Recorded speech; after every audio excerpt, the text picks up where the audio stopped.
right, appearances for People versus Littleton. Morning, Honorable Elizabeth Moore on behalf of the people, E84724. Good morning, Your Honor. Attorney Silva Cross and Attorney James Case, hearing on behalf of Mr. Littleton. Mr. Littleton, please issue your record. All right, ladies, we ready to go? Yes, Judge, the people are ready to go, and I have a complaining witness who flew in from out of this country to be here today. All right, put her on the stand.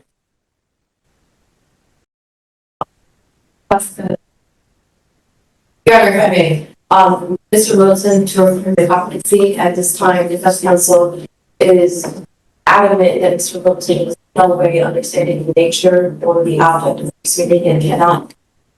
But he is not fully aware, Your Honor, when I try to ask him or explain to him that I'm his attorney. He doesn't. Let me stop you. When did you talk to him and realize you had those problems? Well, it's been a compounded conversation. So it was the first one that it was a little off. If Your Honor was, I'm not sure if Your Honor was the judge protecting the case at that time. Was not. Statement saying that I didn't think any. Counsel, my question was a simple one. When did you know you had this problem? So I'm calling it a compounded issue, Your Honor. It wasn't just the first time; it was the second time also. Denied. Denied. Twice I've asked you a direct question. You can't answer it. No, I asked you for a date. When did you know you had the problem? They flew somebody in from out of the country. If this was a problem you could have told them about a week ago, we could have avoided that. So we'll go ahead with the exam. You can do whatever you want. You can build whatever your record is. We're going to use the witnesses that are here today. This one is I didn't ask for an argument, counsel. I just told you my decision. going to be completely. I think to be ready and what can be administered. Mr. Wilson had no opportunity to review the discovery. I'm not the attorney of record. Then why are you here? Who's the attorney of record? And that is correct, Judge, as much as Mr. So schedule a show cause for Attorney King for contempt of court. Would somebody like to explain to me why the attorney of record is not here for a scheduled exam?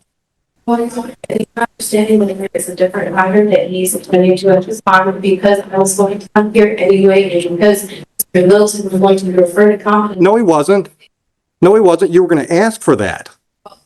The court, the statute requires that the court at least consider the referral to competency at this point in time juncture. I understand that there has been a delay in the complaints from out of the country. However, the statute is very clear. And if Mr. Wilson did not assist rationally, not comprehend what is actually happening, actually he cannot move forward. And I think the court has an obligation to consider. Ms. Farage questions Mr. Littleton's competency to stand trial.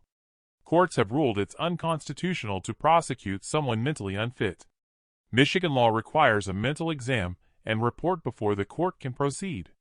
Since competency was in doubt, testimony from the overseas witness could not go forward.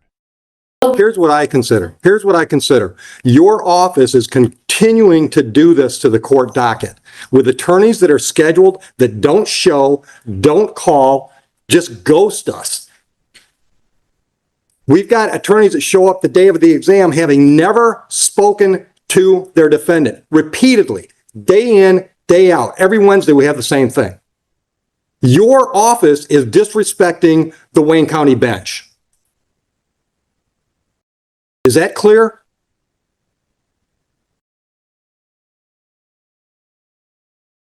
We've been told we have to actually hold you people in contempt so that they can withhold the payment for the job that you're not doing.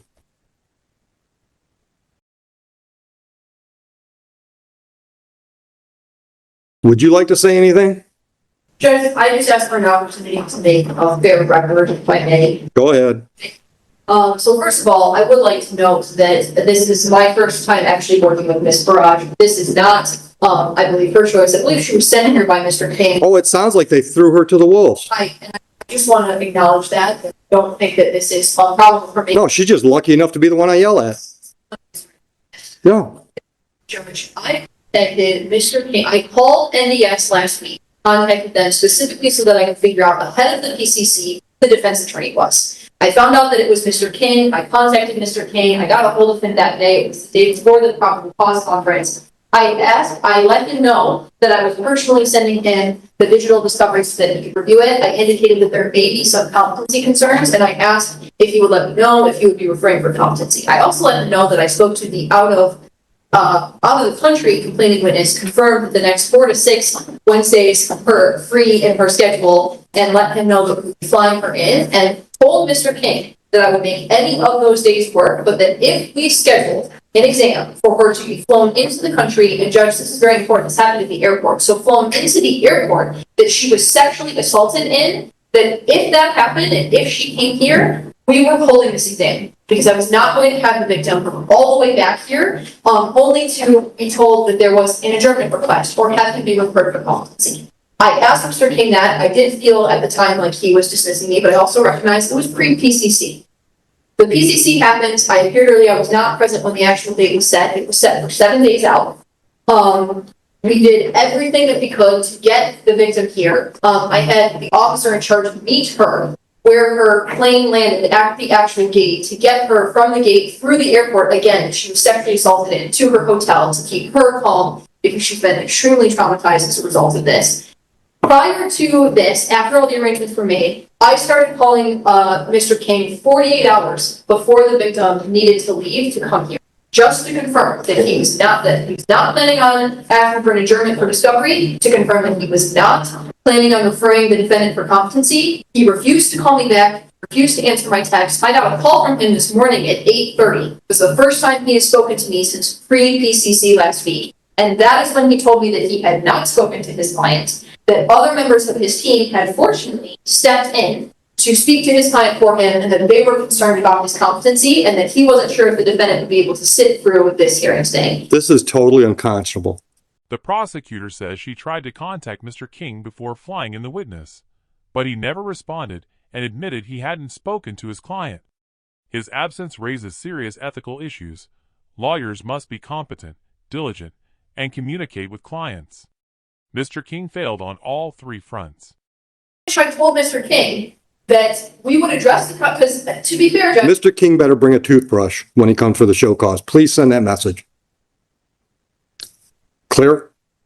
Counsel? Clear? Answer my question. Clear? Make sure he brings a toothbrush when he comes for his show cause. Thank you. Judge Oakley warns Ms. Farage to tell Mr. King to bring a toothbrush next time, hinting at jail for contempt. Under Michigan law, judges can punish attorneys who miss hearings with fines or imprisonment. Oakley had full authority to act. if I may, Judge, I recognize I have no actual power to object to a competency referral.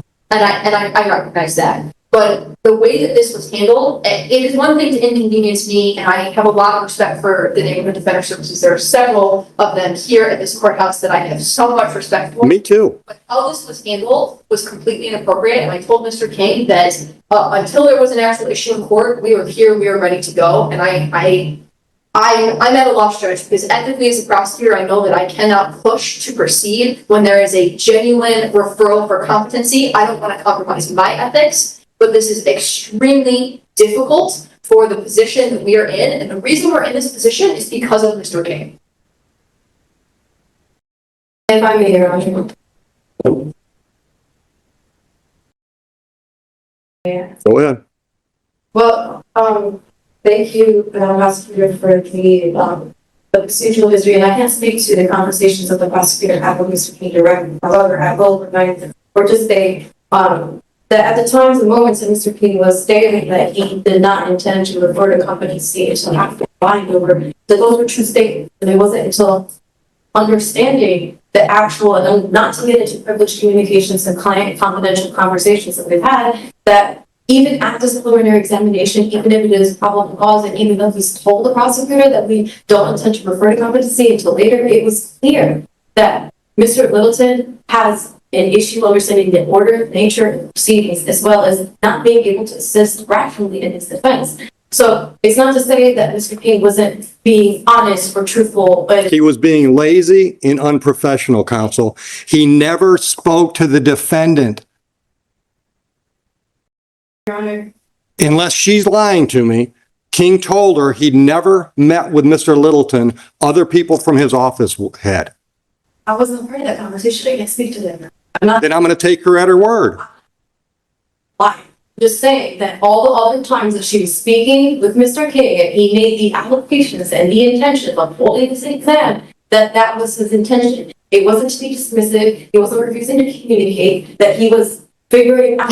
Counsel, stop, or I'll hold you in contempt. Just trying to make my argument. Keep talking, I'll hold you in contempt. I'm not going to let you make your argument because you don't know what you're talking about. You're not talking from firsthand knowledge. She is. Sit down. Counsel, don't test me. Sit down. You're done speaking today. Done speaking today? Yes, ma'am. Who flew in? Judge, the complaining witness in this case, her name is Nora Alfamna, that's spelled Nora, last name AL dash. All right, I'm going to want her in here in just a minute.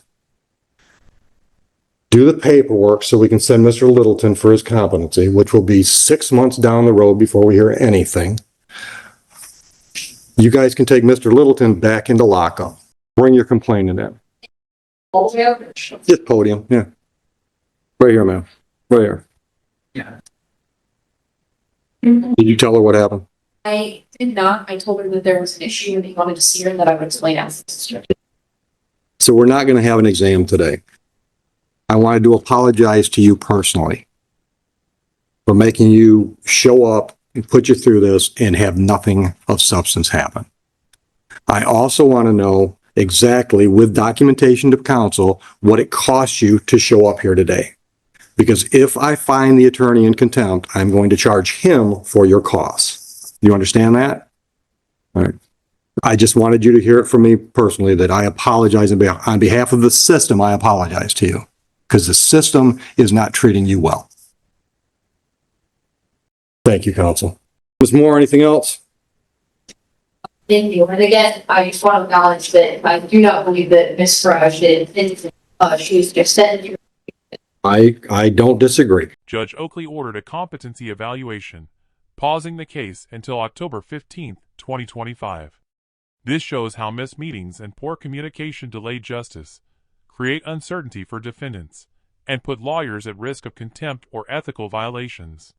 Even with heavy caseloads, the damage to court and client is the same.